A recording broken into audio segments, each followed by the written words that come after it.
श्रीराम समर्थ. गोपाल कृष्ण भगवान की जय.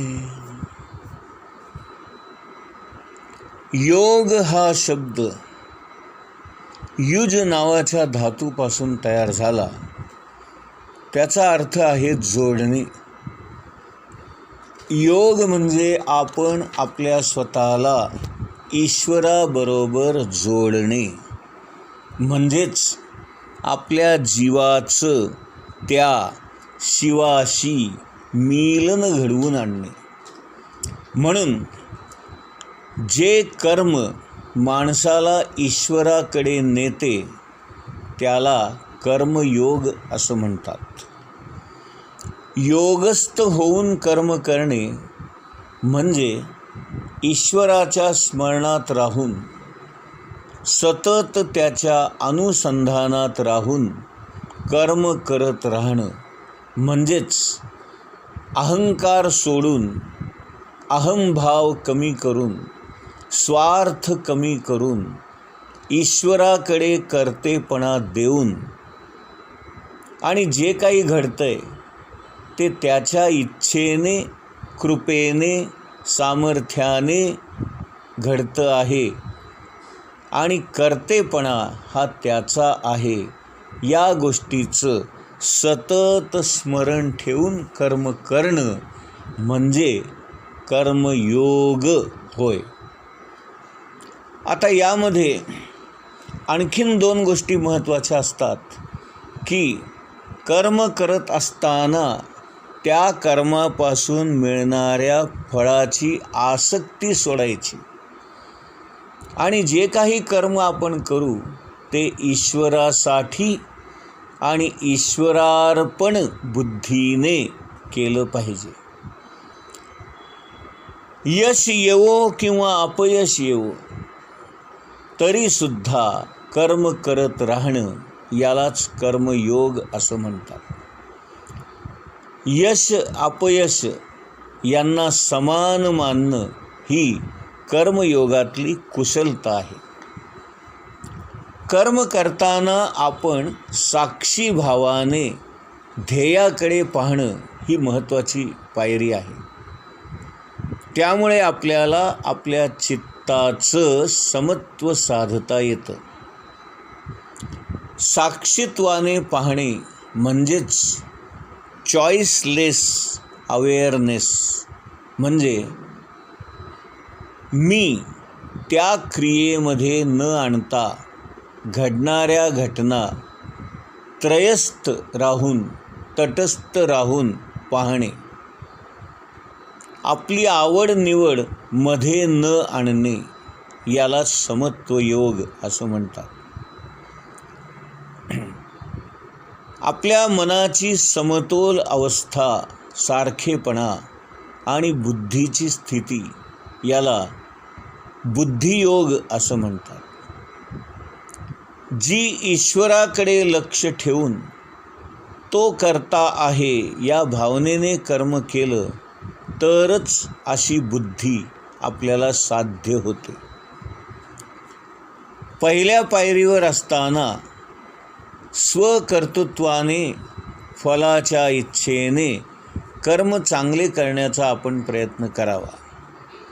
दुसऱ्या पायरीवर भगवंताची प्रार्थना करून त्याचं स्मरण ठेवून फलाशेमध्ये कर्म अधिक चांगलं करण्याचा प्रयत्न करावा. तिसऱ्या पायरीवर जेव्हा आपण पोहोचतो तेव्हा आपली फलाशा कमी कमी करून कर्तेपणा व देवाचं स्मरण या गोष्टी करत करत कर्म करायचं. आणि पुढच्या पायरीवर जेव्हा आपण जाऊ तेव्हा आपल्या मनातली फलाशा पूर्णपणे नाहीशी होऊन, कर्तेपणा नाहीसा होऊन देवाचं स्मरण वाढताना दिसेल आणि शेवटी देवाच्या स्मरणात, अनुसंधानात जाणीवरहितपणाने कर्म आपल्या हातून घडेल. इथे फलाशा नाही किंवा कर्माचा कर्तेपणा नाही, हे जे काही आहे ते देवाचं अखंड अनुसंधान आणि यालाच योगस्थपणा असं म्हणतात. योगस्थ कुरु कर्मः याचा हाच अर्थ होय. आपण योगी बनण्याचा प्रयत्न न करता कर्म करून योगात राहण्याचा प्रयत्न करावा. आपलं बाह्यमन, देह, बुद्धी यांचा आश्रय घेऊन संकल्प विकल्पाने सारखी धडपड करत क्रिया करत असतं. त्या बाह्यमनाला जर आपण शांत केलं तर मग अंतर्मन आपल्या विचारांचा ताबा घेतं. जिथे प्रज्ञा किंवा विशाल झालेली शुद्ध बुद्धी यांच्या मदतीने विचार प्रगटतात. विचार केले जात नाहीत तर ते प्रगट होतात. येथे आचार आणि विचार यांची लय साधली जाते. कृती करणं हे एक प्रकारचं ध्यानच आहे असा अनुभव येतो. आणि कृती ही प्रयत्नाशिवाय घडते. देहबुद्धीच्या अवस्थेमध्ये मात्र थिंकिंग, प्लॅनिंग या क्रिया करण्यापूर्वीच्या पायऱ्या या अवस्थेमध्ये इथे नसतात. आणि म्हणून योगस्थः कुरु कर्माणि याचं हे महत्त्व समजून घेतलं पाहिजे. यातून आपल्या असं लक्षात येईल की क्रिया करत असताना आपल्या मनातील विचारांचं स्वरूप जर बदललं तर क्रियेचं सत्कर्मामध्ये रूपांतर होतं.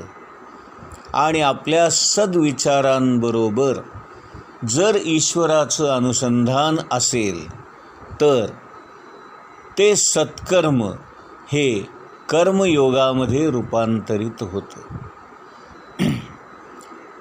शेतकऱ्याने जर शेत नांगरण्याची क्रिया करताना स्वतःच्या मन, बुद्धी आणि चित्ताचे विचार पुढील प्रमाणे ठेवले असते तर त्याने कर्मयोग साधला असता. त्याने काय विचार करायला हवेत? मी एक सर्वसामान्य साधारण शेतकरी आहे.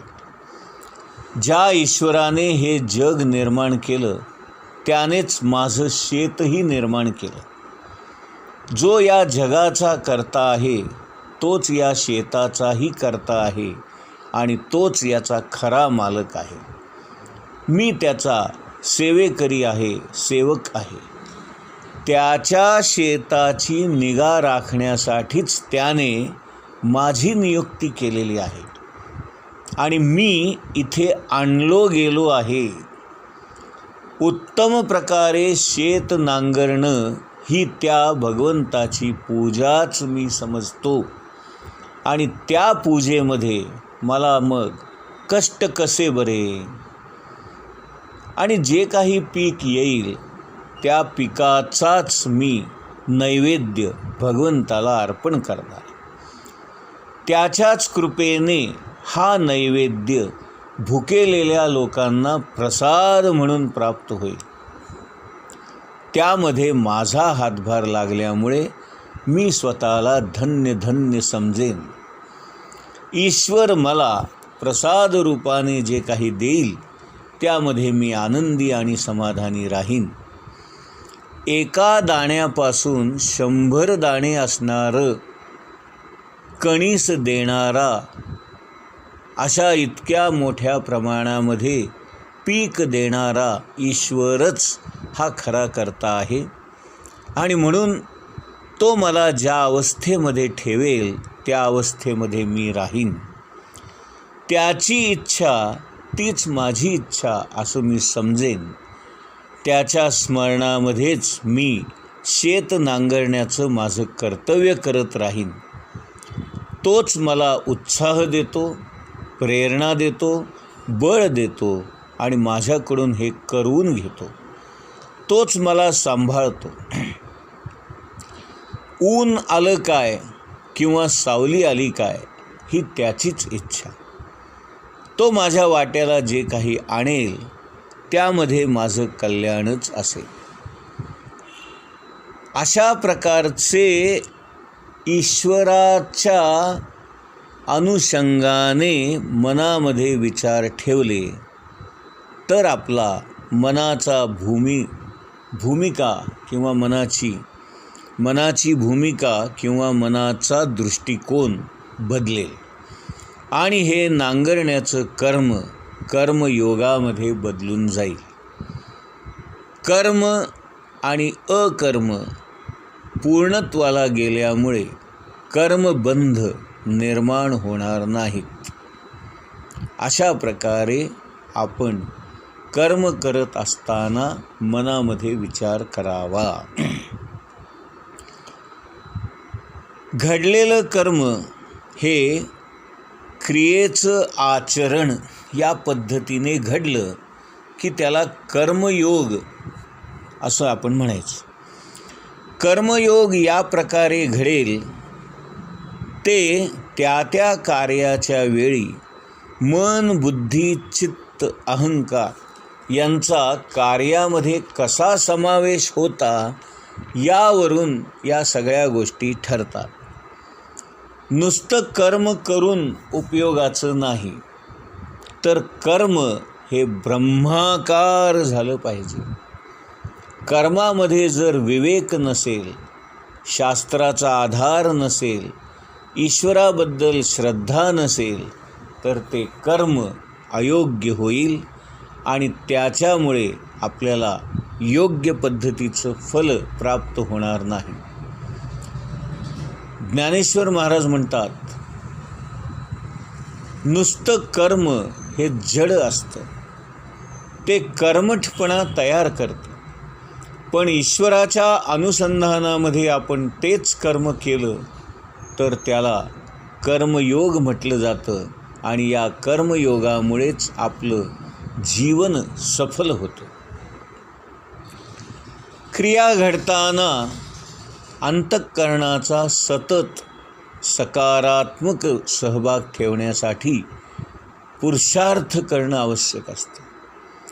पुरुषार्थ म्हणजे मनाच्या स्थित्यंतरामुळे न भरकटता संयमाने कर्तव्य म्हणून कर्म करून ईश्वराला अर्पण करणं यालाच पुरुषार्थ असं म्हणतात.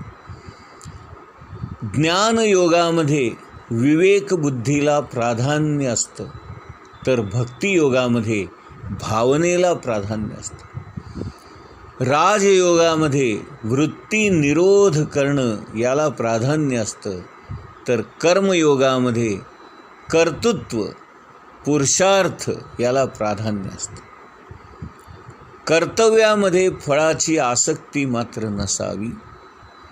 आपली इंद्रिये बाह्य जगामध्ये सारखी वावरत असतात आणि तिथली माहिती आपल्या बुद्धीला पुरवत असतात. बुद्धी त्या माहितीचा उपयोग स्वार्थासाठी म्हणजेच अहंपणा जोपासण्यासाठी करीत असते.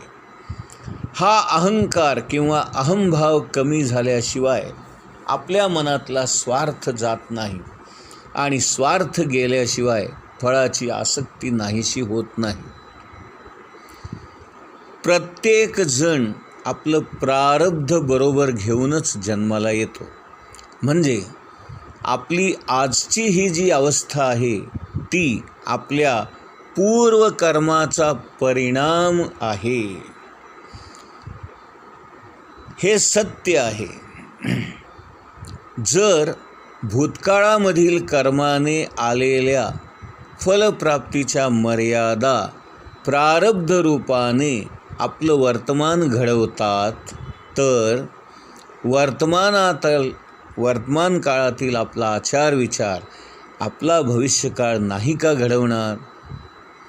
आणि म्हणून आपण जे कर्म करतो ते कर्म ईश्वराची पूजा म्हणून केलं तरच ते योग्य प्रकारे पार पडेल आणि यालाच कर्मयोग असं म्हणता येईल. आणखीन एक गंमत अशी आहे जर मला मिळणारं फळ माझ्या स्वतःच्या प्रयत्नांच्या प्रमाणात मिळणार नसून प्रारब्धाच्या हिशोबाने जर मिळणार आहे, तर मग मी खूप मेहनत घेऊन नीट लक्ष देऊन कर्म करण्याचा त्रास का करून घ्यावा, असा कदाचित आपल्या मनामध्ये विचार येऊ शकतो. आपल्या कर्मामध्ये अनेक लोकांचा प्रत्यक्ष किंवा अप्रत्यक्षरित्या सहभाग असतो आणि या सर्वांच्या अथक प्रयत्नातूनच कर्म घडत असतं आणि सर्वांनाच त्याचं फळ मिळत असतं आणि या सर्वांच्या थोड्या अधिक प्रयत्नातूनच आपल्याला ते फळ प्राप्त होत असतं. आणि म्हणून हे फळ माझ्या कर्मामुळे मिळालं असं मी म्हणणं चुकीचं आहे, किंवा अमुक एक फळ मिळावं अशी अपेक्षा करणं हेही चुकीचं आहे. आलेलं फळ हे सर्वांच्या अनेकांच्या प्रयत्नाच्या एकत्रित परिणामातून आलेलं असतं आणि म्हणून त्या स्वतःच्या परिणामासाठी मी फळाची अपेक्षा करणं हे अयोग्य आहे. गोपाल कृष्ण भगवान की जय.